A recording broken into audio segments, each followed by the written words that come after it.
ठीक है, तो हम लास्ट क्लास में कॉमन टैंजेंट्स के कॉन्सेप्ट पे थे, तो अभी वही कॉन्सेप्ट को कंटिन्यू करके there are total 5 categories in this concept.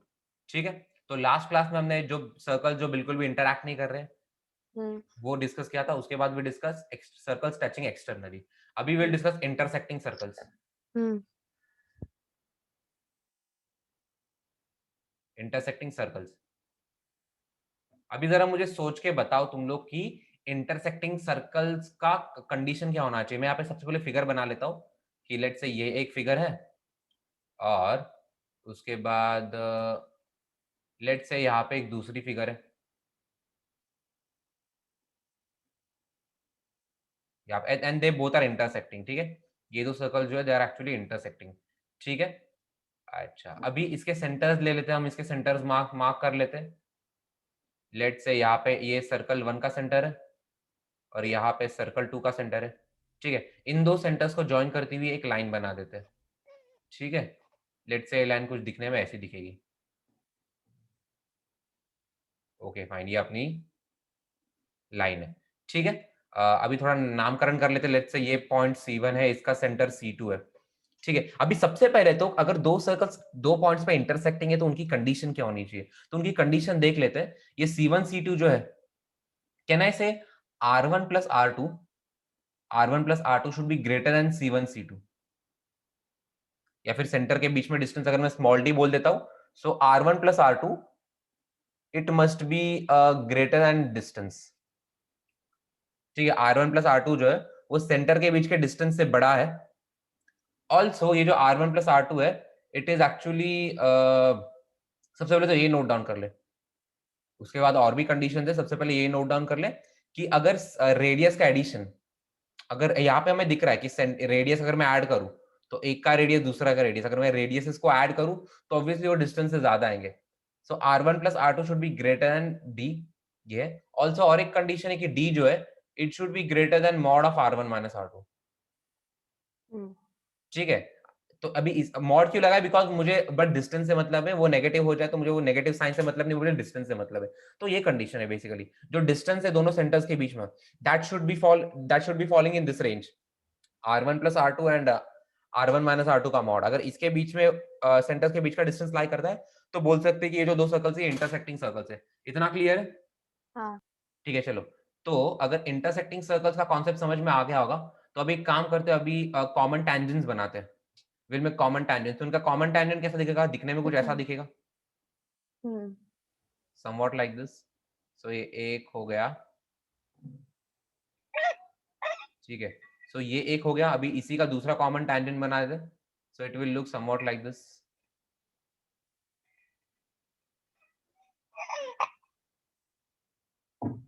Okay, I hope कि ये प्रॉपर इंटरसेक्ट करवा जाए।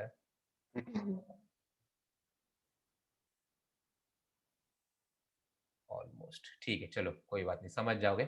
तो ये जो दो ही कॉमन टैंजेंट्स, तो कहना है इस केस में सिर्फ दो ही कॉमन टैंजेंट्स पॉसिबल है, बिकॉज जो जो है डायरेक्ट कॉमन टैंजेंट्स। सो इस केस में ट्रांसवर्स कॉमन टैंजेंट पॉसिबल नहीं। जो पहला केस था उस केस में दो ट्रांसवर्स कॉमन टैंजेंट बन रहे थे, फिर दूसरे केस में एक ही ट्रांसवर्स कॉमन टैंजेंट बन रहा था। अभी इसमें there are no transverse common tangent, there are only direct common tangents, there are only direct common tangents. ठीक है, तो यहाँ पे लिख देते हम टोटल नंबर ऑफ टैंजेंट्स या फिर total number of common tangents. Common tangents कितने हैं, दो है। उन दो में से दो तो डायरेक्ट कॉमन टैंजेंट्स ही है, डायरेक्ट, और बाकी उसमें से एक भी ट्रांसवर्स नहीं है, तो zero transverse common tangent.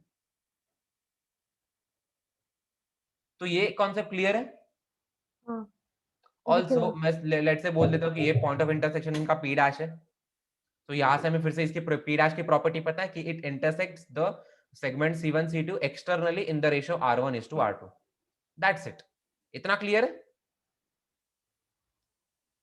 I mean वही चीज बेसिकली, अगर मैं C1 P dash is to C2 P dash अगर ये करने जाऊं तो C1 वाले सर्कल का रेडियस कितना है R1, तो इसे मैं बोल सकता हूँ R1:R2। और ये एक्सटर्नल डिवीजन ऑब्वियसली सेगमेंट के बीच में लाई करता है, सेगमेंट के बाहर लाई करता है, so it is external division. इतना क्लियर है? हाँ। ओके, लिखो इसे। ठीक है, चलो अभी एक कॉन्सेप्ट होगा, अभी कैटेगरी 4 देख लेते हैं, ठीक है। फोर्थ कैटेगरी देख लेते हैं। फोर्थ कैटेगरी क्या आ जाएगा? Touching internally. टचिंग इंटरनली, तो अगर दो सर्कल्स इंटरनली एक दूसरे को टच करे तो उस केस में क्या बनेगा देख ले। तो फॉर एग्जांपल ये एक सर्कल है, ये एक सर्कल है, और यहाँ पे एक दूसरा सर्कल बना लेते चलो, जिसका हम इंटरनल, इसे इंटरनली टच करवाएंगे। अभी इंटरनल टचिंग का मीनिंग क्या होता है? ये दिखने में कुछ ऐसा दिखेगा, दिखने में it will look somewhat like this, ठीक है। तो अभी थोड़ा इसका नामकरण कर लेते हैं। लेट्स से ये इसका सेंटर है और यहाँ पे इसका सेंटर है। इसका सेंटर हो गया C1, इसका सेंटर हो गया C2। सेंटर है C1 एंड C2, ठीक है। अभी इसकी मुझे कंडीशन लिखनी है, तो इसकी कंडीशन क्या होगी? अभी जरा दिमाग लगा के बता सकती है मुझे कि इन दोनों के बीच में डिस्टेंस कितना होगा? कैन आई से इन दोनों के बीच में distance is nothing but radius of subtraction. तो यहाँ पे मैं कंडीशन लिख लेता हूँ। उसकी कंडीशन क्या है कि C1 C2 जो है डिस्टेंस के बीच का distance, it is equal to mod of R1 minus R2। ठीक है, अगर distance is equal to mod of R1 minus R2, तो इस केस में बोल सकता हूँ कि जो सर्कल्स इज टचिंग इंटरनली। अच्छा, अगर सर्कल्स इंटरनली टच कर रहे हैं तो उनमें कितने कॉमन टेंजेंट्स पॉसिबल है? कहना है सिर्फ एक ऐसा कॉमन टेंजेंट पॉसिबल ओके, है ना? समझ में आ रहा है? हाँ, बेसिकली जो उनका कॉमन पॉइंट ऑफ कांटेक्ट है, जो उनका कॉमन पॉइंट ऑफ कांटेक्ट है, सिर्फ उसी एक पॉइंट से अपना टेंजेंट जो है पॉसिबल है। तो इस केस में यहाँ पे लिख देता हूँ मैं number of common tangents, number of common tangents, तो वो तो एक ही हो जाएगा, ओनली वन। ठीक है, तो इतना क्लियर है टचिंग इंटरनली का कॉन्सेप्ट? ओके, अगर इतना क्लियर है तो लास्ट और एक कॉन्सेप्ट कर लेते हैं। कॉन्सेप्ट नंबर 5 क्या हो जाएगा? वो तो it is nothing nothing but एक सर्कल एक के अंदर है, तो यहाँ पे लिख लेंगे one circle inside another, inside another. Basically ये दिखने में कैसा होगा? ये दिखने में कुछ ऐसा होगा, यहाँ पे एक बड़ा सर्कल ले लो और बड़े सर्कल के अंदर एक छोटा सर्कल डाल दो, लेकिन वो बिल्कुल टच भी नहीं कर रहा है, कुछ भी नहीं कर रहा है, कुछ ऐसा दिखेगा। ये सपोज ऐसा दिखेगा। तो ये पहला सर्कल है, ये दूसरा सर्कल है, एक दूसरे को टच वच नहीं कर रहा, कुछ भी नहीं कर रहा, ठीक है। लेट्स से ये C1 इसका सेंटर है और C2 इसका सेंटर है, ठीक है। अभी इनमें कितने कॉमन टैंजेंट्स पॉसिबल है? कहना है एक भी कॉमन टैंजेंट पॉसिबल नहीं है। अगर छोटे वाले को टैंजेंट बनाऊंगा तो बड़े वाले के लिए कॉर्ड बन जाएगा, वो बड़े वाले के लिए टैंजेंट बन ही नहीं सकता। वो इतना क्लियर है? हाँ, तो इसका कंडीशन क्या है? बेसिकली इसका जो कंडीशन है ना कि डिस्टेंसेस के सेंटर्स के बीच का डिस्टेंस है, it is less than R1 minus R2, mod of R1 minus R2, obviously R1 minus R2, ठीक है। अगर ऐसा कंडीशन सेटिस्फाई कर रहा है, मतलब आई मीन क्वेश्चन में सिर्फ ये दे देंगे वो लोग, क्वेश्चन में दे रहे हैं इक्वेशन, हमें पता नहीं हुआ एग्जैक्टली है क्या, तो ये कंडीशन से हमें डिटरमाइन करना है कि ये कौन से कैटेगरी में आता है, और उसके बाद we can comment on common tangents. तो इस केस में जरा नो कॉमन टेंजेंट्स, और ये केस की कंडीशन क्या है कि सेंटर के बीच का distance mod of R1 minus R2 से छोटा है। इतना क्लियर है? हाँ, एक सेकंड। ओके, लिख इट। Okay fine. अभी एक एट अ ग्लांस पूरा का पूरा टेबल बना लेते हैं कि एग्जैक्टली वो टेबल होगा क्या। यहाँ पे मैं यहाँ पे टाइप लिख दूंगा, यहाँ पे टाइप 1 टाइप 2 सो ऑन, यहाँ पे टाइप लिख दूंगा, और उसके बाद फिर क्या होगा? कंडीशन, वो टाइप की कंडीशन क्या है, ठीक है। उसके बाद कंडीशन के बाद उसमें ये लिख दूंगा कि उसमें कितने कॉमन टेंजेंट्स है, कॉमन टेंजेंट्स, और उसमें से डायरेक्ट कॉमन कौन से और ट्रांसवर्स कॉमन कौन से। ये टेबल समझा कैसे बना रहा हूं मैं? हाँ सर। ओके, सबसे पहले कैटेगरी 1 कौन सा है? Not intersect, basically external far apart बोल देता हूं मैं, चल इसको, इस कैटेगरी को एक्सटर्नल फार अपार्ट। दोनों एक दूसरे से दूर है, ना टच कर रहे हैं ना इंटरसेक्ट कर रहे हैं, ठीक है।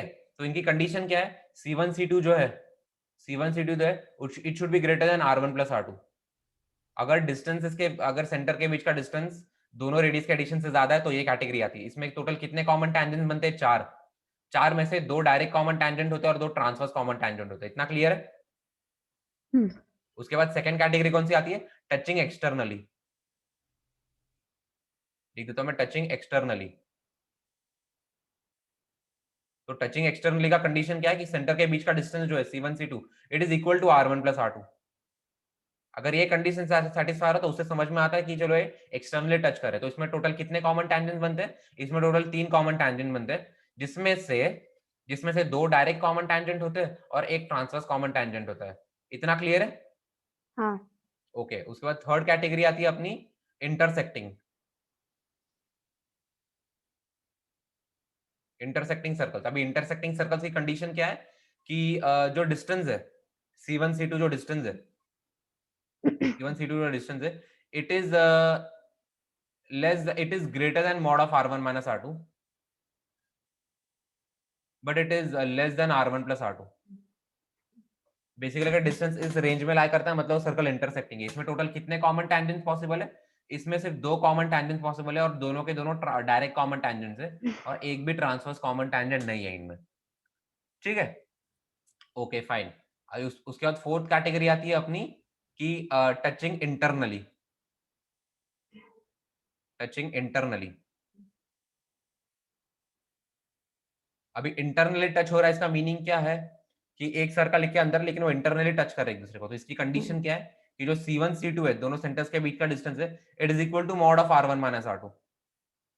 ठीक है, इसमें कितने कॉमन टैंजेंट बनते हैं? इसमें एक ही कॉमन टैंजेंट बनता है। अभी उसे डायरेक्ट में तो नहीं डाल सकते, ट्रांसवर्स में शायद डाल सकते, बट ठीक है ऐसा कर देते इसे। नॉट एग्जैक्टली बट हाँ बोलने को बोल सकते हैं कि ट्रांसवर्स कॉमन टैंजेंट में है।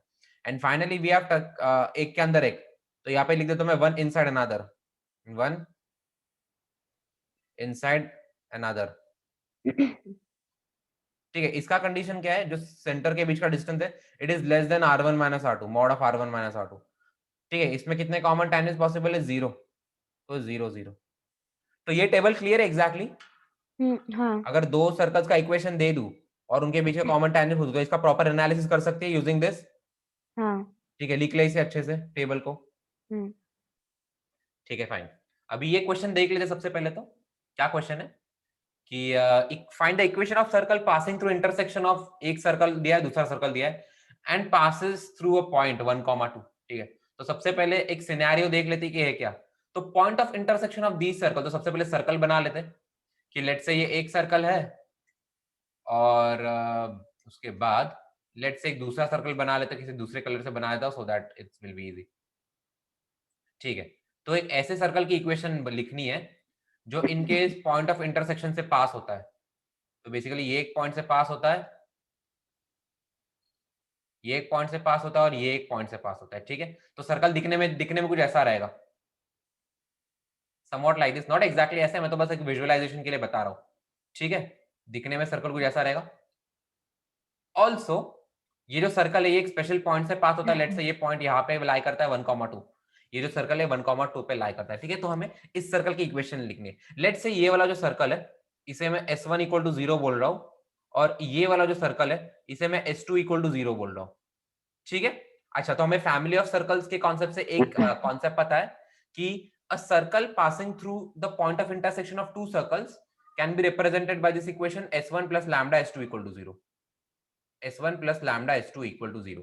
ठीक है, ओके फाइन। तो ऐसे कोई भी सर्कल्स, हमें फैमिली ऑफ सर्कल्स के कॉन्सेप्ट से पता है कि ऐसे कोई भी सर्कल जो दो गिवन सर्कल के पॉइंट ऑफ इंटरसेक्शन से पास होते हैं, लेट्स से ये वाला सर्कल अपना S1 इक्वल टू 0 और ये वाला सर्कल अपना S2 इक्वल टू 0।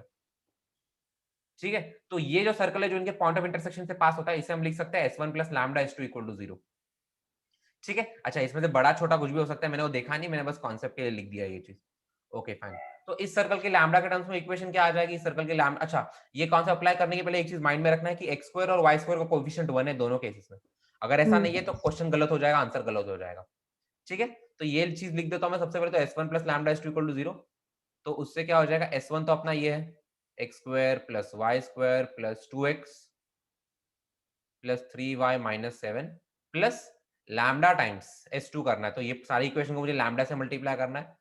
तो lambda x square plus lambda y square plus 3 lambda x minus 2 lambda y minus lambda equal to 0। ठीक है, अभी इसी इक्वेशन को मैं कंबाइन करके एक प्रॉपर फॉर्म में लिख देता हूँ। तो एक्स स्क्वायर को अगर मैं एक साथ ले लूंगा तो 1 plus lambda times x square, फिर उसके बाद वाई स्क्वायर के टर्म्स कॉमन ले लूंगा तो हो जाएगा plus 1 plus lambda times y square. ठीक है, तो वाई स्क्वायर आ गया, फिर लैम्डा आ गया। उसके बाद एक्स के टर्म्स अगर मैं कॉमन दिखने दो तो वो बन जाएगा plus 2 + 3 lambda, 2 + 3 lambda times x. उसके बाद वाई के टर्म्स कॉमन ले लूंगा मैं, प्लस यहाँ पे लिख दूंगा मैं 3 - 2 lambda times Y.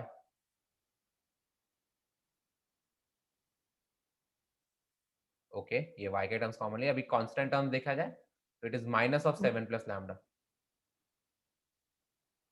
Equal to 0। ठीक है, तो ये अपना सर्कल का इक्वेशन यहाँ पे बन गया है। अच्छा, अभी ये जो सर्कल का इक्वेशन लैम्डा के टर्म्स में, अगर लैम्डा की वैल्यू इवैल्यूएट करनी तो we have to use the condition which is given in this question. तो अभी इस क्वेश्चन में कंडीशन क्या दे रखी है कि अपना जो सर्कल है 1, 2 से पास करता है। अब सिंस अपना सर्कल 1, 2 से पास करता है, दैट मींस उसने 1, 2 ने इस इक्वेशन को सैटिस्फाई करना चाहिए। तो बस 1, 2 लेना है, इस इक्वेशन में सब्स्टिट्यूट करना है और एक इक्वेशन मिलेगी, इससे लैम्डा मिल जाएगा। बेसिकली x के बदले 1 सब्स्टिट्यूट करना है, y के बदले 2 सब्स्टिट्यूट करना है। तो अपने को इक्वेशन क्या मिल जाएगा, इक्वेशन बन जाएगी 1 + लैम्डा टाइम्स x के बदले 1 x स्क्वायर तो 1 square, plus then we have 1 + lambda times y square, y के बदले 2 डाल देंगे 2 का square, plus 2 + 3 lambda times x के बदले 1 प्लस 3 - 2 लैम्डा इंटू y के बदले डाल देंगे 2। ठीक है, देन वी हैव -7 - लैम्डा। अभी अगर इसे ध्यान से देखें तो इस वाले इक्वेशन में सिर्फ एक ही वेरिएबल है which is nothing but lambda. तो कर लेते इससे सैटिस्फाई, तो क्या बन जाएगा 1 + lambda plus 4 + 4 lambda, then we have 2 + 3 lambda, then we have 6 - 4 lambda -7 - lambda equal to 0। ठीक है, अभी कांस्टेंट टर्म एक साथ ले लेते हैं। कितना हो गया 1 + 4 5, then 5 + 2 7, 7 + 6 is 13 and 13 - 7 कितना हो जाएगा, 13 - 7 हो जाएगा अपना 6। ठीक है, तो यहाँ पे 6 बच जाएगा कांस्टेंट टर्म में। ठीक है, 13 - 7 कितना होता है, 6 ही होता है ना, हाँ 6 ही होता है, सही है। ठीक है, उसके बाद लैम्डा देख लेते हैं। Lambda plus 4 lambda 5 lambda, 5 lambda 8 lambda, again 4 lambda and then we have 3 lambda plus 3 lambda equal to 0। So यहाँ से हमें लैम्डा की वैल्यू कितनी आ रही है, लैम्डा की वैल्यू आ जाएगी -2।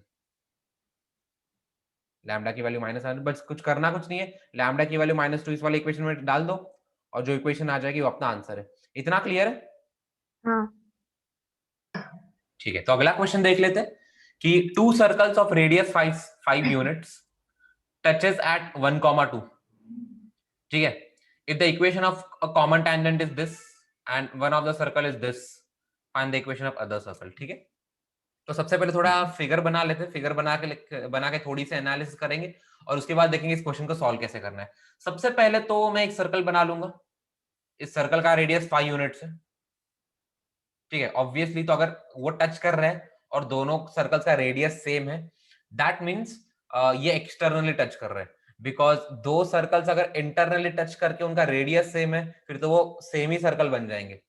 ठीक है, तो कोई डिस्टिंक्ट सर्कल नहीं बनेंगे वो। So obviously from this data we can conclude सबसे पहले कि ये एक्सटर्नली टच कर रहे हैं। तो यहाँ पे चलो ये भी बना लेता हूं मैं, रेडियस तो सेम होगा। आई होप मैं सेम रेडियस का सर्कल बना पा रहा हूं। ठीक है, and they are touching externally, they are touching externally. ठीक है, तो यहाँ पे मैंने दो सर्कल्स बना दिया और ये पॉइंट ऑफ कॉन्टैक्ट भी बता दिया ये लोग ने, इन्होंने पॉइंट ऑफ कॉन्टैक्ट भी बता दिया है। Point of contact is 1, 2, this point of contact यहाँ पे। ठीक है, दिस इज 1, 2, यहाँ पे लिख देता हूँ मैं 1, 2। ठीक है, अभी जो गिवन सर्कल, सपोज जो पिंक वाला circle is a given circle. अभी सर ये सर्कल को देख के बता सकता हूं मैं कि सर्कल का जो सेंटर है -g, -s से अगर मैं इसका सेंटर निकालने जाऊं तो ये बन जाएगा -3, ठीक है, -g, -f सेंटर होता है, इसका g3 और इसका f1 है। तो -g, -f, -3, -1 इसका सेंटर है। तो यहाँ पे I will be writing this -3, -1। ठीक है, ओके फाइन।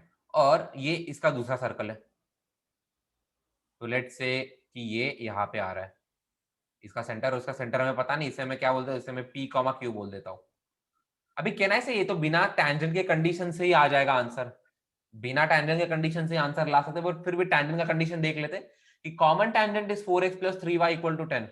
अभी अगर मैं इस इक्वेशन को देखूं 4x + 3y = 10, और अगर इसमें मैं 1, 2 डाल दूं तो 1, 2 डालने से दिख रहा है कि इक्वेशन को सेटिस्फाई कर रहा है। दैट मीन्स ये कौन से कॉमन टेंजेंट की बात कर रहे हैं यहाँ पे, ये लोग यहाँ पे इस कॉमन टेंजेंट की बात कर रहे हैं कि हम, क्योंकि हमारा जो टेंजेंट है वो 1,2 टेंजेंट की इक्वेशन को सेटिस्फाई कर रहा है, दैट मीन्स वो यहाँ पे इस कॉमन टेंजेंट की बात कर रहे हैं यहाँ पे। तो यहाँ पे जो मैंने ब्लू कलर में जो लाइन बनाई है, ब्लू कलर में जो मैंने लाइन बनाई है, इस लाइन का इक्वेशन है 4x + 3y = 10। ठीक है, ये अपने इस लाइन का इक्वेशन है 4x + 3y = 10। अच्छा, लेकिन इस कंडीशन की हमें जरूरत ही नहीं पड़ेगी, बिकॉज अगर हमें इस वाले सर्कल की इक्वेशन निकालने बोल दिए, हमें सर्कल का रेडियस पता है। ठीक है, देव बोल रखा है ना कि 2 सर्कल्स विथ रेडियस 5, तो दोनों सर्कल का रेडियस 5 है, तो हमें पता है कि रेडियस सेम है दोनों का। अगर रेडियस सेम है तो बेसिकली ये डिस्टेंस और ये डिस्टेंस इक्वल है, ये डिस्टेंस और ये डिस्टेंस इक्वल है, दैट मींस ये जो पॉइंट है 1,2 इसका मिड पॉइंट है, तो simply mid point theorem apply करके हमें मिल जाएगा। समझ में आ रहा है? Mid point theorem? या मिड पॉइंट थ्योरम ने एग्जैक्टली मिड पॉइंट फॉर्मूला है ना, not mid point theorem, mid point formula. ठीक है, जो मिड पॉइंट फॉर्मूला होता है ना हमारा, दो कोऑर्डिनेट्स है, तो ऑब्वियसली ये जो 1,2 ये इन दो पॉइंट्स का मिड पॉइंट है ना, समझा समझा। तो एग्जैक्टली वही बोल रहे हैं। तो अगर मैं मिड पॉइंट लगाने जाऊं, मिड पॉइंट फॉर्मूला, तो 1 = क्या हो जाएगा, p + -3/2, और 2 क्या हो जाएगा, 2 हो जाएगा q + -1/2, दैट्स इट। तो यहाँ से p - 3 किसका कितना इक्वल है, 2 इक्वल है, तो p कितना हो जाएगा, p हो जाएगा 5। सिमिलरली यहाँ से q - 1 जो है वो 4 के इक्वल है, तो यहाँ पे q मिल जाएगा 5। तो p और q दोनों 5 है, p and q are both 5 तो इसका सेंटर पता है, सेंटर मिल गया इसका 5,5, और हमें रेडियस भी पता है, रेडियस कितना है इसका, रेडियस इज 5। तो इसका इक्वेशन क्या हो जाएगा, x - 5 का होल स्क्वायर प्लस y - 5 का होल स्क्वायर = 5 का स्क्वायर। तो इसे बाद में एक्सपांड कर देंगे, इसे स्टैंडर्ड फॉर्म में लिख सकते हैं। ये क्वेश्चन क्लियर है? ये क्वेश्चन में एक्चुअली मजा कब आता, जब इसका जो ये रहता रेडियस दिया नहीं होता, तब इस क्वेश्चन में ज्यादा मजा आता, बट ठीक कोई बात नहीं, आई होप सॉल्व होता क्या वो? हो जाता। ये डिस्टेंस फॉर्मूला अप्लाई करते हैं, distance from straight line point का, हो जाता। क्लियर है ये क्वेश्चन का हाँ, आंसर? ये लाइन का इक्वेशन दिया ना, x - 5 नहीं, हाँ, क्या क्या क्या, एक सेकंड, ये क्या है, ये सर्कल का इक्वेशन है ना? ये सर्कल का x इक्वेशन है, माइनस इसे एक्सपांड कर देंगे, स्टैंडर्ड फॉर्म में लिख देंगे बाद में, ठीक है? लिखे इसे अच्छे से। लिख दिया। तो अब इसमें क्वेश्चन क्या है, find the number of common tangents. दो सर्कल्स की इक्वेशन दे रखी है और इनमें कॉमन टेंजेंट्स क्या है। तो नंबर ऑफ कॉमन टेंजेंट्स के लिए सबसे पहले कौन से कैटेगरी में आता है ये देख लेंगे। तो उसके लिए क्या करेंगे, हमें सेंटर चाहिए और हमें रेडियस चाहिए। तो दोनों सर्कल का सेंटर रेडियस निकालेंगे। ऑब्वियसली ये सर्कल का सेंटर तो 0,0 हो जाएगा, C1 कोऑर्डिनेट्स 0,0। सिमिलरली अगर मैं इसका सेंटर निकाले, इसको C2 बोल देता हूँ। C2 के कोऑर्डिनेट्स क्या होंगे, C2 के कोऑर्डिनेट्स होंगे 1,3। ठीक है ना, 1,3 होगा। ठीक है, अभी इसका रेडियस निकालने जाऊंगा, इसका रेडियस तो 1 हो जाएगा, x² + y² = r² होता है। और अगर मैं इसका रेडियस निकालने जाऊं, तो इसका रेडियस हो जाएगा, ये r1 है, इसका r2 कितना हो जाएगा, √g² + x² - c। तो यहाँ पे बन जाएगा g² 1, f² 9 - c 6। तो यहाँ पे मैं -6 कर दूंगा, ठीक है। तो g² + f² - c, तो ये कितना हो जाएगा, ये हो जाएगा √4 विच इज नथिंग बट 2। तो r2 तो 2 आ रहा है, ठीक है। अच्छा, दोनों के बीच में डिस्टेंस कितना है, C1 C2 कितना है, C1 C2 हो जाएगा, डिस्टेंस फॉर्मूला अप्लाई कर दूंगा, तो √1 - 0 का स्क्वायर प्लस 3 - 0 का स्क्वायर, ये √10 हो जाएगा, ये √10 हो जाएगा। तो अगर मैं r1 + r2 करूं, r1 + ये r2 कैसे 3 है। किया? क्या हुआ? अच्छा, सब्ट्रैक्ट किया क्या ये वो 0 - 1 और ये वाला? हाँ हाँ, डिस्टेंस हाँ, फॉर्मूला ओके अप्लाई किया मैंने। अच्छा, ओके ओके। ठीक है, तो r1 + r2 3 आ रहा है, और C1 C2 जो है, C1 C2 तो √10 है, तो हाँ 9 से तो बड़ा है 10, तो इसीलिए ये चीज > 3 है। तो कहना है यहाँ से बोल सकता हूँ कि दोनों रेडियस का एडिशन है एक्चुअली < C1 C2, मतलब C1 C2 दोनों रेडियस के एडिशन से बड़ा है। तो कहना है ये जो सर्कल्स है ये एक्सटर्नल है, एक दूसरे के हाँ, एक्सटर्नल एक्सटर्नली फार फार अपार्ट है। अपार्ट वाले एक इसमें। सर्कल यहाँ पे, एक सर्कल यहाँ पे, तो इसमें कितने कॉमन टेंजेंट बनते हैं, 2 ट्रांसफर्स और 2 डायरेक्ट, तो there are total 4 common tangents. Clear है ये? हाँ लिखो इसे अच्छे से। हाँ, जब किया किया। ये क्वेश्चन देख लेते हैं कि circle passing through the point 1,1, एक ऐसा सर्कल है जो 1,1 से पास होता है on tangent to x axis. I mean इसका मीनिंग ये है कि एक्स एक्सिस इस सर्कल का टैंजेंट है। हाँ तो if h, k is the centre, तो हमें k का रेंज बताना है कि k will lie on what range. ठीक है, तो अभी इस क्वेश्चन के दो मेथड्स हैं। एक मेथड तो ये है कि इसे ग्राफिकली थोड़ा इमेजिन करके भी सॉल्व हुआ जा सकता है बहुत इजीली। दूसरा मेथड ये है कि लोकस लिखो, सेंटर का लोकस लिखो और देन हो जाएगा। ठीक है, तो सबसे पहले देख लेते हैं, मैं इमेजिनेशन वाला मेथड बता देता हूँ एग्जैक्टली कैसे करेंगे इसे। सबसे पहले एक्स एक्सिस और वाई एक्सिस बना लेते हैं। चलो सपोज ये अपनी एक्स एक्सिस है,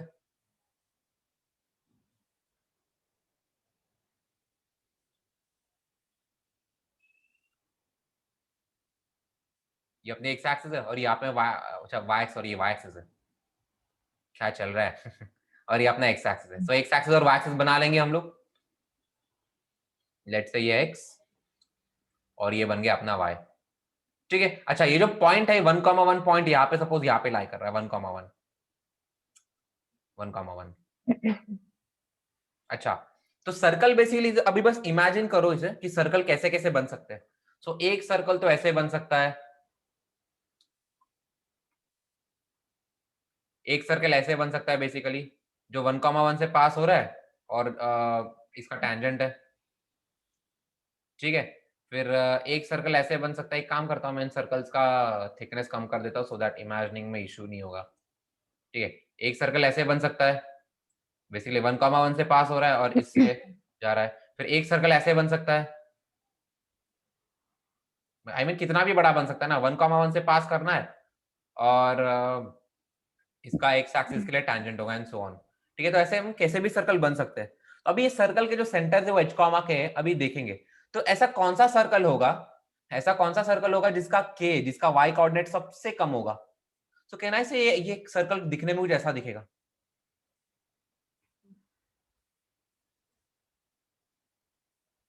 अच्छा, फैमिली ऑफ सर्कल में दो से ज्यादा भी हो सकते हैं। हाँ, ये सर्कल दिखने में कैसा रहेगा, आई मीन टॉप में ये रहेगा, उसका टॉप पॉइंट जो है 1,1 रहेगा और बॉटम पॉइंट जो है वो एक्स एक्सिस में रहेगा। तो ये सर्कल दिखने में कुछ ऐसा दिखेगा, समवॉट लाइक दिस।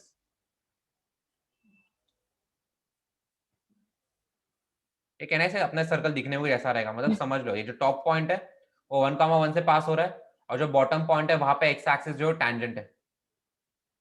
ठीक है, अच्छा कहना है इससे छोटा सर्कल, क्या इससे छोटा सर्कल हम बना सकते हैं? इमेजिन करो जरा, क्या मैं इससे छोटा सर्कल बना सकता हूँ? पॉइंट से नहीं गुजरेगा ना, इससे छोटा हाँ, या नहीं। एक तो पॉइंट से नहीं गुजरेगा या फिर वो एक्स एक्सिस को नहीं टच करेगा। हाँ। तो कहना है ये सबसे छोटा सर्कल बना सकता हूं मैं। तो इसका जो है, इसका सेंटर यहाँ पे लाई करेगा। कहना है इसका सेंटर हो जाएगा 1,5 आया ना, और इसका रेडियस कितना हो जाएगा, इसका रेडियस भी हाफ हो जाएगा। जो जो बाकी सारे सर्कल्स है, कहना है उसका जो y का कोऑर्डिनेट है वो हाफ से तो बड़ा है ना। इन सारे सर्कल्स का जो y कोऑर्डिनेट है वो हाफ से तो बड़ा है। तो यहां से हम कंडीशन डायरेक्टली बता सकते हैं कि k जो है it is greater than equal to half. ये समझा? हाँ। आई मीन बस इमेजिनेशन, हमने बस इमेजिन किया कि यार ये सर्कल बन क्या रहा है, ये कैसे सर्कल्स बन कैसे रहे, और उसी इमेजिनेशन से हमने डायरेक्ट देख के बता दिया कि ये जो k it should be greater than equal to half. इतना क्लियर है? हाँ। ओके फाइन, लिखो इसे। ठीक है, चलो अभी इसी के साथ एक और क्वेश्चन कर लेते हैं कि मैं पूछ रहा हूँ कि चलो ये सेंटर का लोकस बताओ। आई मीन जो जो सर्कल्स पॉसिबल है, ये सर्कल का जो सेंटर है, इनको सपोज मैं प्लॉट करते जाऊंगा तो ये सेंटर का लोकस क्या बनेगा, सेंटर के लोकस का इक्वेशन क्या बनेगा। समवॉट लाइक दिखने में पैराबोला बन रहा है लेकिन पता नहीं पैराबोला निकलेगा कि नहीं, पता नहीं। ठीक है, तो इनका लोकस हमें निकालना है। तो लेट्स से मैं कोई जनरल सर्कल पकड़ रहा हूँ, उसका सेंटर में पकड़ रहा हूँ एच कॉमा के। ठीक है, अभी इस एच कॉमा के में मुझे कोई तो कंडीशन लगानी है, मुझे गिवन कंडीशन लगानी है और वो कंडीशन अप्लाई करके मुझे मेरा लोकस मिल जाएगा। I will get my locus. ठीक है, तो मैं कंडीशन क्या लगाऊंगा, ध्यान से देखो। कंडीशन में ये लगाऊंगा कि कैन आई से कि सेंटर से, ये सेंटर से 1,1 तक का डिस्टेंस और सेंटर से एक्स एक्सिस तक का डिस्टेंस ये इक्वल होने चाहिए। हाँ। कैन आई से I can use this condition कि ये डिस्टेंस और ये डिस्टेंस इक्वल होना चाहिए। हाँ। That's it. तो हमें बेसिक डिस्टेंस फॉर्मूला और वो एक्स एक्सिस से डिस्टेंस निकालना है और उन्हें इक्वेट करना है। तो ये 1,1 है ना, तो h कॉमा k का 1,1 से डिस्टेंस कितना हो जाएगा, तो मैं यहाँ पे मैं डिस्टेंस लिख दूंगा। डिस्टेंस हो जाएगा स्क्वायर रूट ऑफ डिस्टेंस लिख देता हूं मैं, डिस्टेंस हो जाएगा स्क्वायर रूट ऑफ h-1 का होल स्क्वायर प्लस k-1 का होल स्क्वायर। इतना क्लियर है? अच्छा, यही पॉइंट का x एक्सिस से डिस्टेंस कितना होगा? Can I say that distance is nothing but the y coordinate. तो कैन आई हाँ से यहाँ पे ये डिस्टेंस तो k के ही बराबर है, हाँ या ना? हाँ दैट्स इट। तो हमें यही कंडीशन अप्लाई करनी है। तो यही कंडीशन अप्लाई कर देंगे कि दोनों डिस्टेंसेस को इक्वल कर दे। तो मैं काम करता हूँ, मुझे स्क्वायर रूट का साइन पसंद नहीं आ रहा, तो मैं स्क्वायर कर रहा हूँ दोनों साइड पे। तो क्या इक्वेशन आएगा यहाँ से? इक्वेशन आ रहा है k square is equal to h-1 का होल स्क्वायर प्लस k-1 का होल स्क्वायर। ठीक है, अभी इसी इक्वेशन को जरा खोल देते हैं। k square is equal to क्या हो जाएगा? h square plus 1 minus 2h plus k square plus 1 minus 2k। ठीक है, तो यहां से हमें दिख रहा है k स्क्वायर कट रहा है, k स्क्वायर कट रहा है। ठीक है, तो यहां से इक्वेशन क्या आ रही है? यहां से इक्वेशन आ रही है 2k is equal to h square, एक h स्क्वायर तो है ही, then we have minus 2h है एक, minus 2h, then we have plus 1 तो यहाँ पे प्लस 2 बन जाएगा ये, इन दो वंस को ऐड करके, एंड फाइनली कुछ नहीं बच रहा। ठीक है, इक्वेशन आ रहा है। अभी हमें क्या करना है? x के बदले h के बदले x डालना है, k के बदले y डालना है, तो जिससे अपना काम हो जाता है, हमें अपनी इक्वेशन मिल जाती है। ठीक है, तो यहाँ पे मैं वही करूंगा, तो मुझे इक्वेशन क्या मिलेगी? 2y is equal to x square minus 2x plus 2। तो यहां से बेसिकली इक्वेशन क्या मिलेगा? y is equal to x square, या फिर लिख देता हूँ x square by 2 minus x plus 1। ये समझ में आ रहा है? नहीं नहीं, ये पॉइंट नहीं समझा मुझे। 2y = x² - 2x + 2 का इसमें क्या है? बेसिकली k के बदले y डालना होता है और h के ओके बदले x ओके डालना होता ओके। है, हम्म। वही किया और कुछ नहीं। हाँ हाँ। अच्छा, तो अच्छा ये जो दिख रहा है ये क्या बनेगा? ये इक्वेशन कहना है पैराबोला बनेगा। ओके। अच्छा, तो हमें बेसिकली अभी k का कंडीशन निकालना है, y का कंडीशन निकालना है ना इससे। हम्म तो y का कंडीशन तो यहाँ से बहुत इजीली निकाल सकते हैं। ये जो पैराबोला है, ये जो क्वाड्रेटिक फंक्शन है, कहना है इसका एक्स स्क्वायर का कोएफिशिएंट ग्रेटर देन 1 है, हम्म मतलब कॉन्केविटी अपवर्ड्स है। हम्म यहाँ पे दिख रहा है मुझे जो पैराबोला बन रहा है कॉन्केविटी अपवर्ड्स बनते हुए दिखाई दे रहा है। ठीक है, हम्म अच्छा अभी इसका डिस्क्रिमिनेंट निकाल लेते हैं। डिस्क्रिमिनेंट क्या होता है? बी स्क्वायर माइनस 4ac, सो 1 माइनस 4 इंटू ए इंटू सी। तो ए तो इसका हाफ है और सी तो इसका 1 है, तो ऐसे डिस्क्रिमिनेंट कितना आ जाएगा? डिस्क्रिमिनेंट आ जाएगा 1 minus 2 which is nothing but minus 1। कहना है डिस्क्रिमिनेंट नेगेटिव है, और अगर डिस्क्रिमिनेंट नेगेटिव है क्वाड्रेटिक फंक्शन का, तो कहना है वो एक्स एक्सिस को कट ही नहीं करेगा, हाँ या ना? हाँ। तो ये जो पैराबोला यहाँ पे दिख रहा है, ये एक्स एक्सिस को कट दिख रहा है हमें, एक्स एक्सिस को कट नहीं करेगा, तो कहना है ये इसका लोअर मोस्ट पॉइंट होगा, हम्म ये इसका लोअर मोस्ट पॉइंट होगा वर्टेक्स। ठीक है, हम्म तो बेसिकली जो वर्टेक्स है इस पैराबोला का, वो इसका लोअर मोस्ट पॉइंट है। वर्टेक्स के कोऑर्डिनेट्स क्या होते हैं? वर्टेक्स के कोऑर्डिनेट्स होते हैं -b/2 है, कॉमा -d/4 है, हाँ या ना? हाँ। ओके फाइन, तो ये वर्टेक्स निकाल लेते हैं हम। वर्टेक्स का कोऑर्डिनेट क्या हो जाएगा? b के बदले मुझे -1 डालना है, सो माइनस और माइनस 1 1 बन जाएगा, अपॉन 2 इंटू ए के बदले मुझे हाफ डालना पड़ेगा।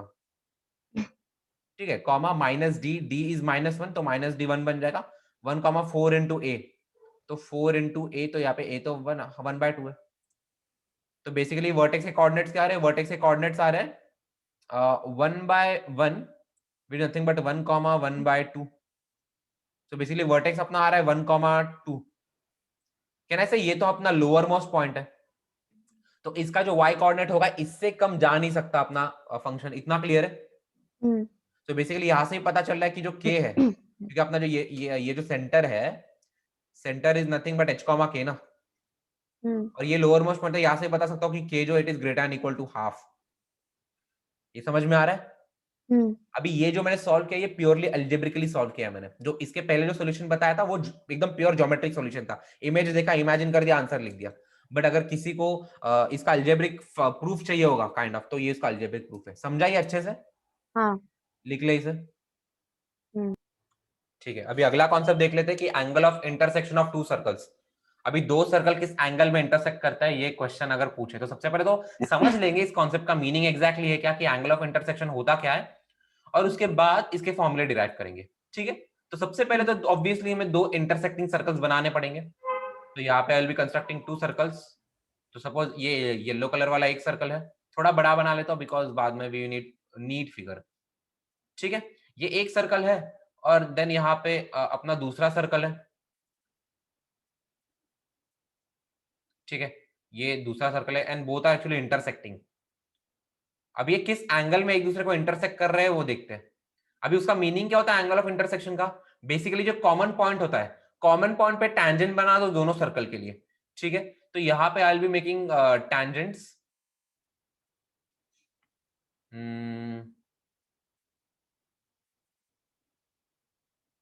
जो येलो कलर का सर्कल है उसके लिए मैं येलो कलर का ही टैंजेंट बनाऊंगा। तो इस ये पॉइंट ऑफ इंटरसेक्शन है, तो यहाँ पे येलो कलर के सर्कल के लिए मैं टैंजेंट बना रहा हूं, तो दिखने में कुछ ऐसा दिखाई देगा, समवॉट लाइक दिस, ठीक है। आफ्टरवर्ड्स जो पर्पल वाला सर्कल है, ठीक है, जो पर्पल वाला सर्कल है उसके लिए मैं पर्पल कलर में टैंजेंट बनाऊंगा, पॉइंट ऑफ कांटेक्ट पे समवॉट लाइक दिस, ठीक है।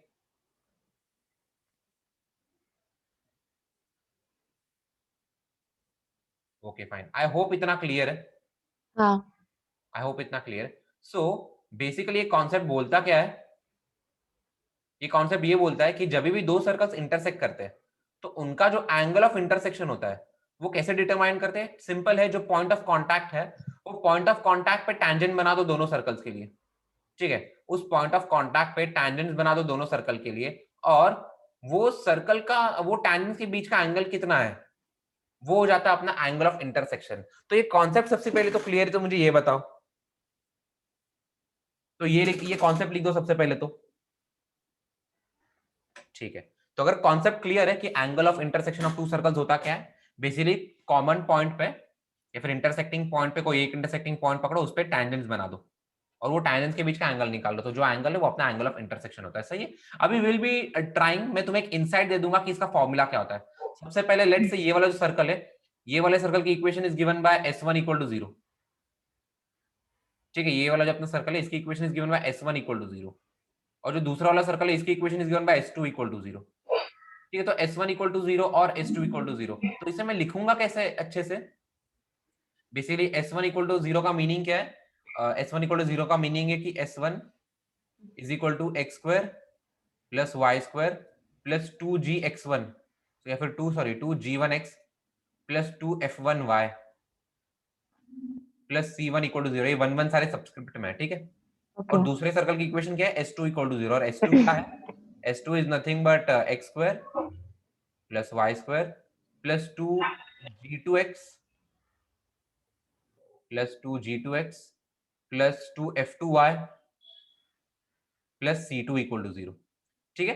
तो ये अपने दो सर्कल से, ये दो सर्कल्स की इक्वेशन है, ठीक है। अभी हमें बेसिकली एक फॉर्मूला निकालना है कि ये दो सर्कल्स है इनका एंगल ऑफ इंटरसेक्शन क्या है। तो लेट्स से यहां पे इनके सेंटर्स मार्क कर देते हैं हम, कि यहाँ पे एक सेंटर है, ये पहले सर्कल का सेंटर क्या हो जाएगा? वो हो जाएगा लेट्स से C1 का कोऑर्डिनेट्स हो जाएगा -g1 -f1, ठीक है। और यहाँ पे सपोज सेंटर 2 है अपना, यहाँ पे सेंटर 2 है, इसे मैं C2 बोल देता हूं, इसके कोऑर्डिनेट्स होंगे -g2 -f2, -g2 -f2, सही है। तो इतने सेंटर हो गए, ठीक है। अभी करेंगे क्या? सेंटर से कुछ ये पॉइंट ऑफ जो कॉमन पॉइंट है उस तक ये बना लेते हैं, एक लाइन बना देते हैं, तो ये दिखने में कुछ ऐसा ऐसा ऐसी दिखाई देगी। अच्छा, बहुत बच्चे गलती क्या कर लेते हैं, इस लाइन को और टैंजेंट वाले लाइन को ये सेम मान लेते हैं, बट एक्चुअली सेम नहीं है, ये सेम नहीं, ठीक है। इनमें थोड़ा डिफरेंस है, इसीलिए मैं फिगर थोड़ी बड़ी बना रहा था यहाँ पे, सो दैट ये डिस्टिंग्विश बहुत इजीली पता चले, ठीक है। मैं एक ऐसा एक ट्राइंगल कंप्लीट कर रहा हूँ। अभी थोड़ा नेमिंग कर लेते हैं, लेट्स से कि ये पॉइंट है P, ये पॉइंट C1 C2 तो दिख रहा है हमें, ठीक है। अभी हमें निकालना क्या है? ये थीटा निकालना है, टैंजेंट्स के बीच का एंगल, ठीक है। तो बेसिकली ये वर्टिकल ऑपोजिट ये भी थीटा बन जाएगा, लेकिन जो ये PC1 और PC2 के बीच का एंगल है, this angle will become pi minus theta, this angle will become pi minus theta, ठीक है। जरा मैं इसे और जूम करके बता रहा हूं, समझ जाना डिफरेंस, ठीक है। ये यहाँ पे डिफरेंस देख लो, ठीक है। जो टैंजेंट्स है, जो ये येलो कलर की लाइन और जो पर्पल कलर की लाइन, इनके बीच में एंगल तो वर्टिकली ऑपोजिट से ये वाला एंगल थीटा रहेगा, ये वाला एंगल थीटा रहेगा यहाँ पे, ठीक है, लेकिन ये जो रेडियस है इसके बीच का एंगल है ये पाई माइनस थीटा रहेगा। तो ये अच्छे से ध्यान देना, ठीक है, इसे समझ लेना अच्छे से। ठीक है फाइन, तो ये पाई माइनस थीटा है। अभी हम एक ट्राइंगल पे फोकस करेंगे। Let's say will focus on triangle PC1C2। मैं इस ट्राइंगल पे फोकस कर रहा हूं, ठीक है। हमें पता है इस केस में एंगल P जो है that is equal to 180 minus theta, फिर पाई माइनस थीटा लिख रहा हूं मैं, ठीक है। इस केस में जो एंगल है वो पाई माइनस थीटा है। अभी हम कोसाइन रूल अप्लाई करेंगे इसमें। अभी सबसे पहले जिन लोगों को कोसाइन रूल पता नहीं, वो कोसाइन रूल में यहाँ पे साइड में बता देता हूँ कि एग्जैक्टली कोसाइन रूल होता क्या है। कि लेट्स से एक ट्राइंगल बना दो, कोई भी रैंडम ट्राइंगल बना लो। ये हम पढ़ेंगे बाद में ट्रिग्नोमेट्री में, सॉल्यूशंस ऑफ ट्राइंगल करके एक चैप्टर है उसमें पढ़ेंगे, ठीक है। और लेट्स से ये है एबीसी और ए का ऑपोजिट साइड है स्मॉल ए, बी का ऑपोजिट साइड की लेंथ है स्मॉल बी और सी का ऑपोजिट साइड की लेंथ है स्मॉल सी, ठीक है। और लेट्स से ये वाला एंगल अपना एंगल ए है, एंगल ए। तो यहाँ पे कोसाइन रूल क्या होता है, cos a is given by b square plus c square minus a square b square plus c square divided by 2cb या फिर 2bc। तो कोसाइन रूल क्लियर है क्या? हाँ। आई मीन इसका डेरिवेशन बहुत इजी है, जो अपना वेक्टर एडिशन वाला फॉर्मूला है ना, ये उसी से आ रहा है। अगर ध्यान दूं अच्छे से तो ये 2bc को वो साइड ले लूं तो वही फॉर्मूला आ जाएगा, A square plus B square plus 2ab cos theta. उसका डेरिवेशन वही से आ रहा है। तो एग्जैक्टली ये वाला जो कोसाइन रूल है, ये वाला कोसाइन रूल हम यहीं पे अप्लाई कर लेंगे। ये वाला कोसाइन रूल हम यहीं पे अप्लाई कर लेंगे और देख लेते क्या आ रहा है। तो cos of pi minus theta क्या आ जाएगा इस एंगल पे, cos p which is nothing but cos of pi minus theta. cos of pi minus theta ये क्या आ जाएगा, ये यहाँ पे आ जाएगा। सबसे पहले तो ये डिस्टेंस कितना हो जाएगा, ये डिस्टेंस r1 हो जाएगा। और ये डिस्टेंस कितना हो जाएगा, ये डिस्टेंस r2 हो जाएगा। और लेट से जो c1 c2 वाला डिस्टेंस है स्मॉल d बोल देते हैं, ठीक है। स्मॉल d क्या है, सेंटर के बीच का डिस्टेंस है। क्लियर है ये? Okay fine. तो cos of pi minus theta क्या बन जाएगा, ये बन जाएगा b square plus c square. तो इस केस में ये हो जाएगा r1 square plus r2 square minus d square the whole upon 2 times r1 r2। ये इतना क्लियर है, आया ना? हाँ। अच्छा ठीक है। अभी देखो मुझे ना मैग्नीट्यूड से मतलब है या फिर मुझे सिर्फ एक्यूट एंगल से मतलब है, तो मैं सब पॉजिटिव पॉजिटिव कर दूंगा, ठीक है। तो मैं मॉड लगा दूंगा दोनों साइड में, मॉड लगा दूंगा तो यहाँ पे मुझे cos थीटा ही मिल जाएगा। डी क्या था? डी क्या क्या हुआ? था? डी क्या था? Distance between the centre. Distance between centres, distance between centres, ठीक है। तो यहाँ पे ये चीज अप्लाई कर देंगे कि cos थीटा क्या हो जाएगा। सो r1 स्क्वायर क्या हो जाएगा, r1 क्या होता है g square plus f square minus c। तो r1 स्क्वायर क्या हो जाएगा, r1 स्क्वायर हो जाएगा g1 का स्क्वायर प्लस f1 का स्क्वायर माइनस c स्क्वायर, ठीक है। सिमिलरली R2 स्क्वायर क्या हो जाएगा, R2 स्क्वायर बन जाएगा G2 का स्क्वायर प्लस F2 का स्क्वायर। अच्छा यहाँ पे सॉरी ये C स्क्वायर नहीं होता है, C होता है, ठीक है। G square plus F square minus C होता है ना। ओके फाइन, प्लस यहाँ पे हो जाएगा G2 का स्क्वायर प्लस F2 का स्क्वायर माइनस C2। ये हो गया। अभी हमें डिस्टेंस भी लिखना है, दोनों सेंटर्स के बीच का डिस्टेंस का स्क्वायर। तो वो हो जाएगा माइनस डी स्क्वायर, तो ये जो हो जाएगा minus of G1 minus G2 का whole square, G1 minus G2 का होल स्क्वायर माइनस प्लस करते तो यहाँ पे माइनस हो जाएगा F1 माइनस F2 का होल स्क्वायर। ये बेसिकली सेंटर का डिस्टेंस लिख रहा हूँ द होल अपॉन, यहाँ पे हो जाएगा 2 टाइम्स R1 R2। R1 के बीच में क्या आ जाएगा, square root of G1 square plus F1 square minus C1 into square root of we have G2 square plus F2 square minus C2। ये क्लियर है इतना? हाँ। ठीक है, इतना लिखो पहले, बाप रे। चलेगा। तो आगे देखते हैं इसका क्या आ रहा है आंसर, ठीक है। अच्छा इससे अक्यूट एंगल मिलेगा, ठीक है, बिकॉज हम मॉड लगा रहे हैं, not not acute angle exactly, या बट ठीक है चलो समझ लो, ठीक है। सो cos थीटा क्या हो जाएगा यहाँ पे, cos थीटा हो जाएगा G1 square plus F1 square minus C1 plus G2 square plus F2 square minus C2, और इस चीज को खोल देंगे तो ये बन जाएगा minus G1 square minus G2 square plus 2G1 G2, ठीक है। Plus will get minus F1 square minus F2 square then minus minus plus होगा 2F1 F2, ठीक है। द होल डिवाइड, अच्छा यहाँ पे डिवीजन के लिए मैं लाइन ही लगा देता हूँ वरना गंदा दिखेगा, कितना बड़ा डिवीजन है, divided by then we'll be having 2 times this thing, g1 square plus f1 square minus c1 into square root of g2 square plus f2 square minus c2। ठीक है, अभी यहाँ पे दिख रहा है मैं बहुत सारी चीजें कट रही है, बहुत सारी चीजें कैंसिल हो जो कर रहे देंगे, ये g1 स्क्वायर और माइनस g1 स्क्वायर कट जाएगा, देन ये f1 स्क्वायर और माइनस f1 स्क्वायर कैंसिल हो जाएगा, then this g2 square and then यहाँ पे हमें g2 स्क्वायर है, f2 स्क्वायर है और माइनस f2 स्क्वायर है, तो दिख रहा है बहुत सारी चीजें कैंसिल हो रही है। ठीक है, तो बेसिकली यहाँ से फॉर्मूला क्या आ रहा है cos थीटा का, यहाँ से फॉर्मूला का आ जाएगा cos थीटा का, cos theta is nothing but 2g1 g2, या पे देखो 1 2 3 4 चार ही टर्म्स हमारे पास यहाँ पे, 2g1 g2 plus 2f1 f2 minus c1 minus c2। ठीक है, द होल डिवाइडेड बाय यहाँ पे नीचे स्क्वायर रूट में क्या आ जाएगा, नीचे स्क्वायर रूट में आ जाएगा 2 times square root of g1 square plus f1 square minus c1 into square root of g2 square plus f2 square minus c2, that's it. तो ये अपना फॉर्मूला निकल के आ रहा है, इतना क्लियर है? हाँ। अच्छा, यहाँ पे मॉड लगा देंगे, हम्म यहाँ पे मॉड लगा देंगे because we are only concern with acute angles, तो ऑब्टयूज एंगल्स हम समझ जाएंगे। ठीक है, इतना क्लियर है? हाँ। इतना लिख दो अच्छे से। ठीक है, तो यहाँ पे सबसे पहले पूरा डेरिवेशन दिखा देता हूँ। तो ये पूरा डेरिवेशन है, ज्यादा कुछ है नहीं, कोसाइन रूल अप्लाई किया है, बस सिंपली कोसाइन रूल अप्लाई किया है। ठीक है, तो इसके बाद एक कॉन्सेप्ट आता है ऑर्थोगोनल इंटरसेक्शन का, कि अगर दो सर्कल्स ऑर्थोगोनल है तो ऑर्थोगोनल का मीनिंग क्या होता है? ऑर्थोगोनल का मीनिंग क्या होता है कि इंटरसेक्टिंग एट 90 डिग्री। हम्म यहाँ पे लिख दूंगा इंटरसेक्टिंग एट 90 डिग्री। तो अगर दो सर्कल्स एक दूसरे को 90 डिग्री में इंटरसेक्ट करते हैं तो तब हम बोल देंगे कि वो दो सर्कल जो है दे आर ऑर्थोगोनल, वो जो सर्कल्स है दे आर ऑर्थोगोनल। ठीक है, अभी ऑर्थोगोनल का कंडीशन क्या, अगर उनके बीच में एंगल 90 डिग्री कहना है cos 90 0, तो ये क्वांटिटी जीरो हो जाएगी। तो अगर ये क्वांटिटी जीरो हो रही कहना है न्यूमरेटर जीरो होना चाहिए।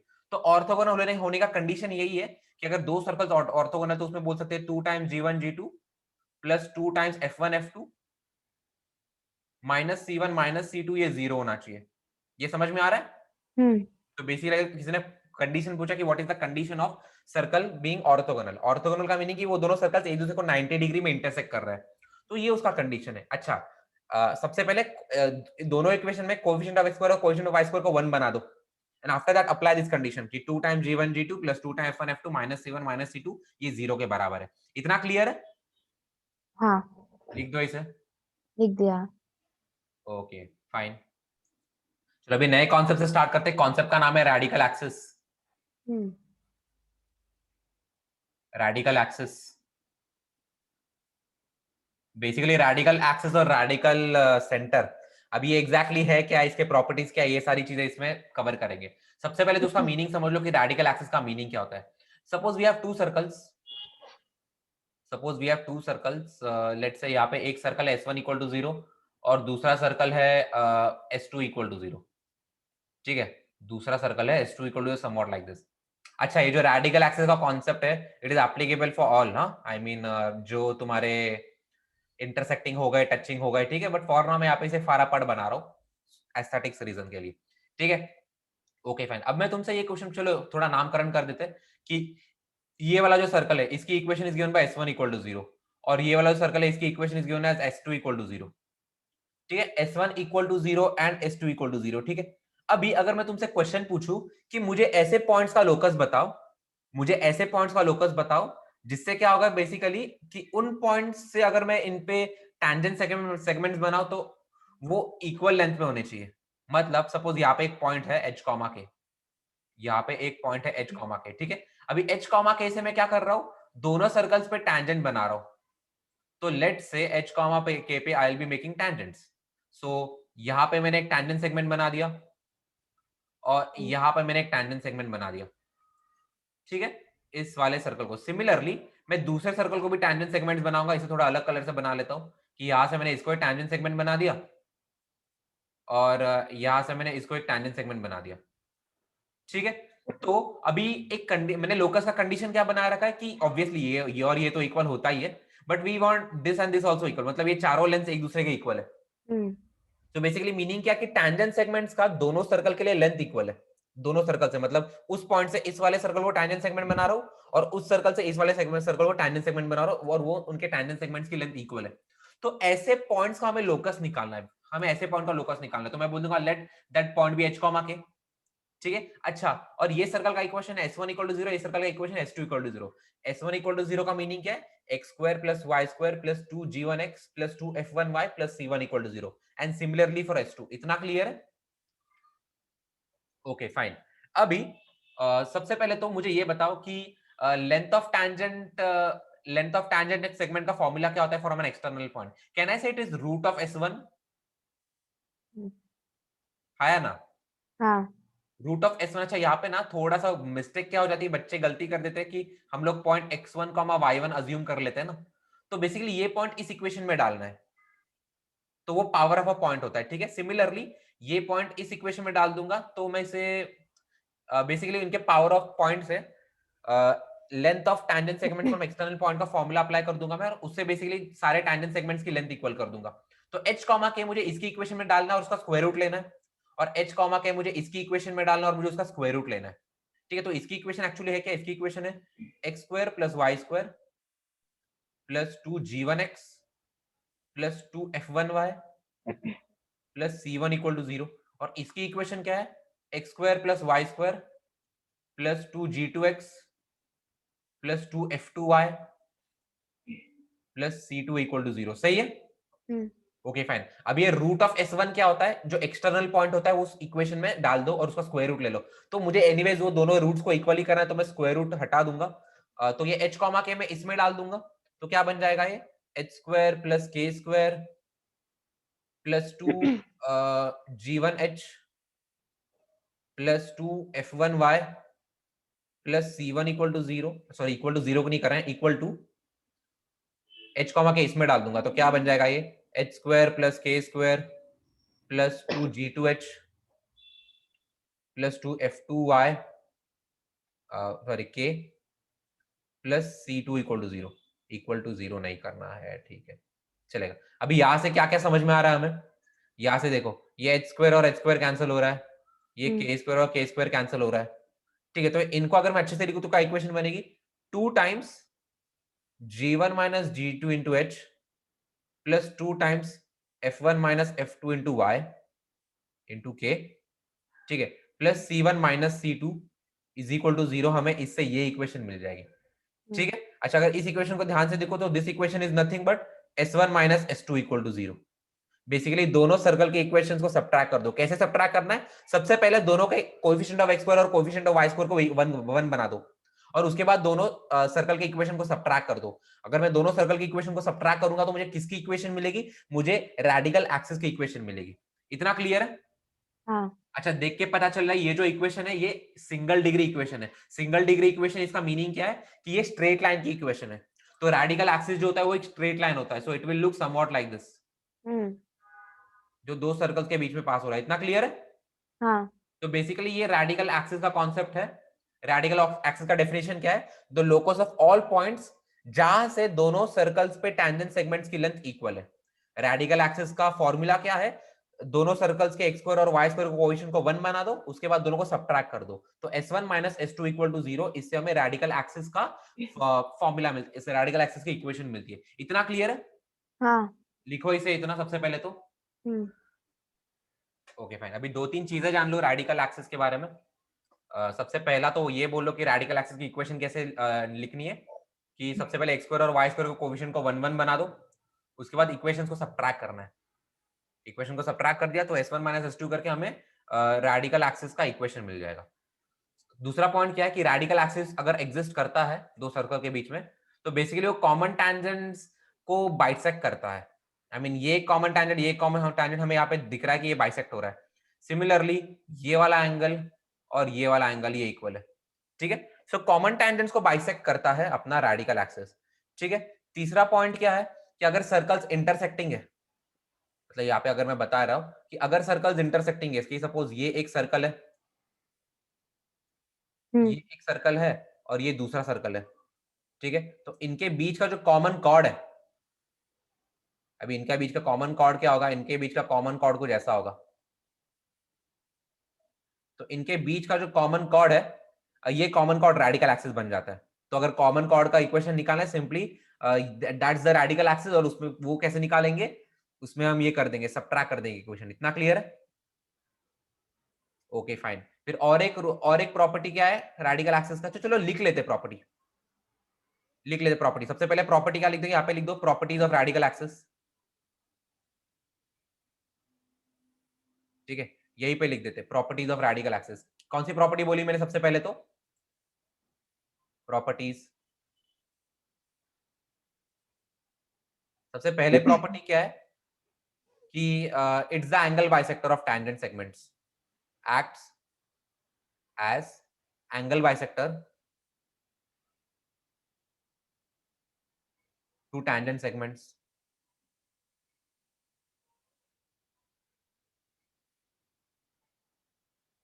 ठीक है, acts as a angle bisector to tangent segments. दूसरा प्रॉपर्टी क्या है, दूसरा प्रॉपर्टी ये है कि for intersecting circles it's the common chord, it's the common chord. ठीक है, तीसरा प्रॉपर्टी क्या है कि अगर मैं सेंटर से लाइन ज्वाइन करूं तो वो इसके परपेंडिकुलर हो जाता है। तो तीसरा प्रॉपर्टी लिख दो कि perpendicular to the line joining the centres. ठीक है, चौथा प्रॉपर्टी क्या है, for touching circles, for touching circles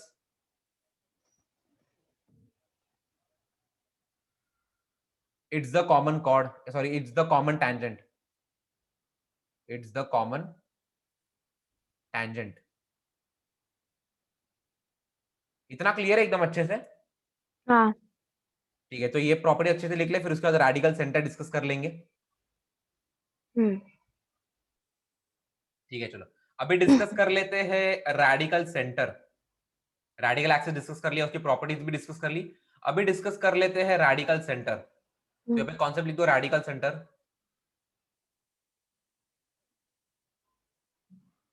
ठीक है, तो भाई अब ये रेडिकल सेंटर होता क्या है, सबसे पहले सर तो 1 सेकंड ऊपर लेके जाओगे क्या? मैंने शायद एक पॉइंट मिस किया। अच्छा ठीक है, ये ले लो। ठीक है, तो रेडिकल सेंटर देख लेते हैं, इसका कॉन्सेप्ट है क्या। सबसे पहले 3 सर्कल्स बना दो, यहाँ पे 2 सर्कल है, यहाँ पे 3 सर्कल बना दो। तो ये एक सर्कल बनाया मैंने, ठीक है। उसके बाद यहाँ पे दूसरा सर्कल बनाया, एंड फाइनली एक तीसरा सर्कल बनाया मैंने, समवॉट लाइक दिस। ठीक है, इनका रेडियस अलग है, सेंटर अलग है, सब अलग है। ठीक है, ऐसा ऐसा, बट ये अच्छा इंटरसेक्टिंग हो सकता है, टचिंग हो सकता है, फर्क नहीं पड़ा। यहाँ पे बस थोड़ा सा अच्छा दिखने के लिए, नीट दिखने के लिए बना रहा हूँ। ठीक है, और हर एक सर्कल का भी थोड़ा सा नामकरण कर लेते। Sir let's 1 second. ठीक है, तो 3 सर्कल्स है, लेट्स से इसका नामकरण कर लेते। पहला वाला जो सर्कल है इसका equation is s1 equal to 0, दूसरा वाला सर्कल है उसके equation is s2 equal to 0, और तीसरा सर्कल है उसकी equation is s3 equal to 0। ठीक है, तो अभी सपोज मुझे ये पहले 2 सर्कल का रेडिकल एक्सिस बनाना है, तो रेडिकल एक्सिस बेसिकली यहाँ पे बना देंगे हम। It will look somewhat like this, obviously इन दोनों सर्कल के बीच में से पास होगा। It will look somewhat like this. ठीक है, तो ये अपना रेडिकल एक्सिस है, ये इन दो सर्कल्स का रेडिकल एक्सिस है। ठीक है, अच्छा ये रेडिकल एक्सिस का इक्वेशन क्या होगा, सिंपली मैं बोल सकता हूँ ये रेडिकल एक्सिस का इक्वेशन होगा s1 minus s2 equal to 0। सही है? अच्छा ये चीज ध्यान में रखनी है, दोनों के एक्स स्क्वायर और वाई स्क्वायर कोएफिशिएंट को 1 बना दो। ठीक है, मैं बार बार बोलूंगा ये चीज, बिकॉज मुझे पता है बच्चे इसी में गलती करते हैं। ठीक है, उसके बाद सपोज मैं सर्कल 1 और सर्कल 3 का रेडिकल एक्सिस निकालना है, can I say it will look somewhat like this.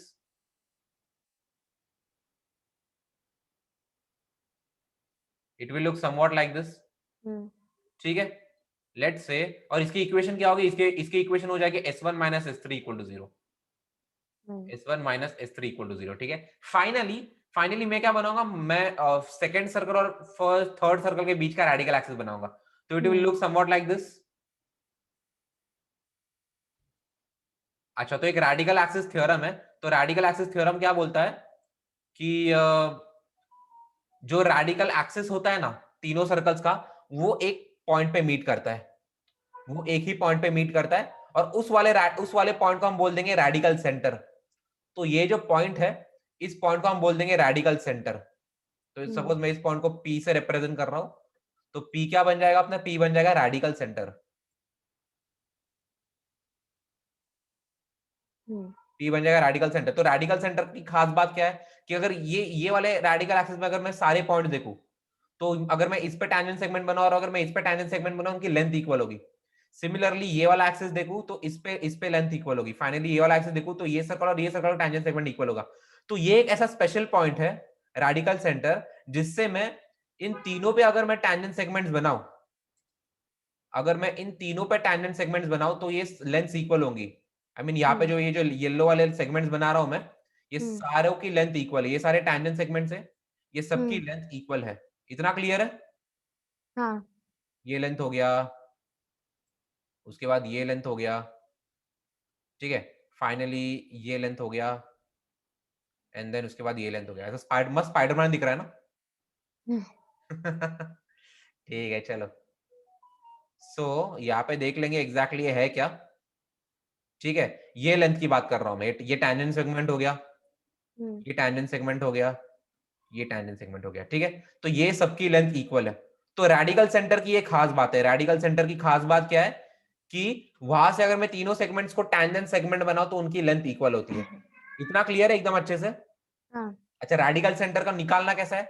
सबसे पहले S1 minus S2 equal to 0 करके एक रेडिकल एक्सिस निकालो, फिर S2 minus S3 equal to 0 करके एक दूसरी रेडिकल एक्सिस निकालो। बेसिकली कोई भी दो रेडिकल एक्सिस निकालो, फिर उन दो रेडिकल एक्सिस को साइमल्टेनियसली सॉल्व करो, सॉल्व साइमल्टेनियसली, सॉल्व साइमल्टेनियसली, ठीक है। तो इनको साइमल्टेनियसली सॉल्व करूंगा, basically they are two linear equations. तो यहाँ पे मुझे दो लाइंस को सॉल्व करना है, दो लाइंस के पॉइंट ऑफ इंटरसेक्शन निकालना है, तो वो अपना रेडिकल सेंटर बन जाता है। इतना क्लियर है? हाँ। अच्छा, तो ये रेडिकल सेंटर से अगर मैं सर्कल बनाऊं तो ये सर्कल कुछ ऐसा दिखाई देगा, बेसिकली सबके पॉइंट ऑफ कांटेक्ट से पास होता हुआ। तो इसे हम रेडिकल सर्कल बोल सकते हैं। किसी बुक में दिया नहीं रेडिकल सर्कल करके, बट मैं इसे रेडिकल सर्कल ही बोलता हूँ, जिसका सेंटर ये रहेगा और जिसका तो रेडियस तो ये टेंजेंट सेगमेंट्स के लेंथ के बराबर होगा। तो इतना कॉन्सेप्ट क्लियर है रेडिकल सेंटर का, रेडिकल सर्कल और वो सब चीजों का? ओके, तो यहाँ पे अपना रेडिकल एक्सिस का कॉन्सेप्ट था और ये अपना रेडिकल सेंटर का कॉन्सेप्ट है। इतना क्लियर है? हाँ। अच्छा, ठीक है। अगले लेक्चर में इसके क्वेश्चंस करेंगे बहुत सारे, ठीक है।